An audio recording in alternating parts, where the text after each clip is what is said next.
America's first black sports superstar, Major Taylor. Jackie Robinson, Jesse Owens, and Jack Johnson are three of the most well-known examples of people who broke through barriers in their fields of work. They are all examples of people who broke through barriers in their fields of work.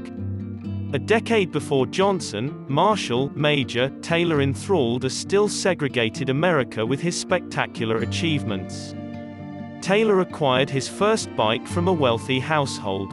Born in rural Indianapolis, Indiana on November 11, 1878 in the suburbs of what is now known as Indianapolis, Major Taylor was a champion bicycle racer in the early 1900s. His father was a destitute Civil War soldier.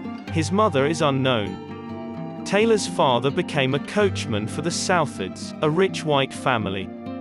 It wasn't long before Taylor was living with their son, Dan, and receiving tutoring and presents like a new bicycle.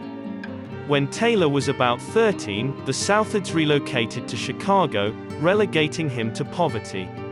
After demonstrating a bike shop owner his new skills, the adolescent was recruited to perform in a military outfit outside the store, earning him the moniker. He got a mentor and went to the East to race.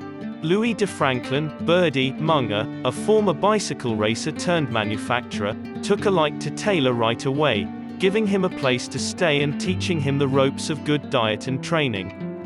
In June 1895, Munger helped Taylor join a 75-mile race valued $300. The White Riders welcomed the lone black entrant aggressively and threatened him with danger, only to watch him gallop away to triumph.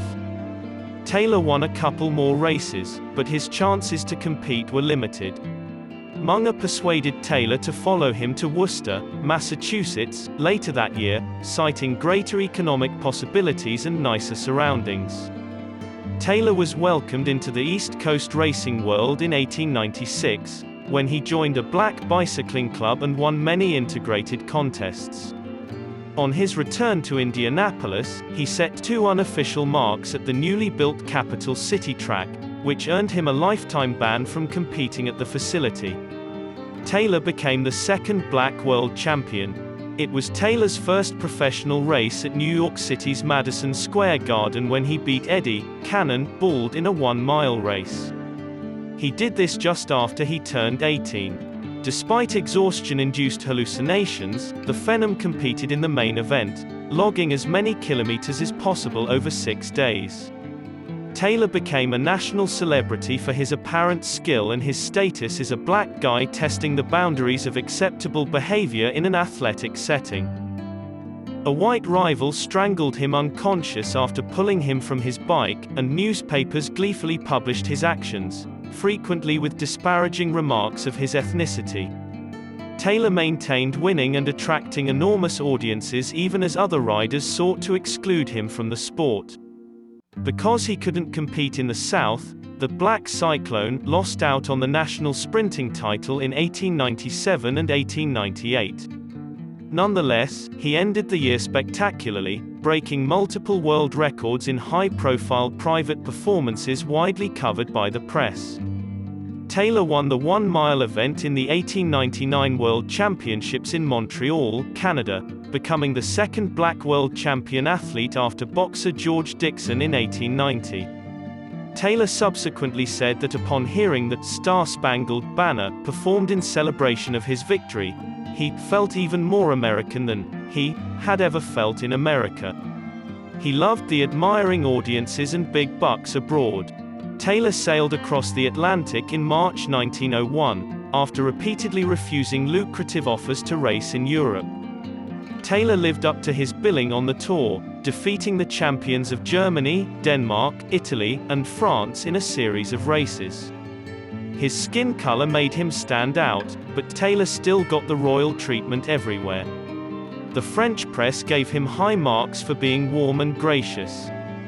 Taylor enthusiastically accepted further chances to display his abilities worldwide after returning to the US.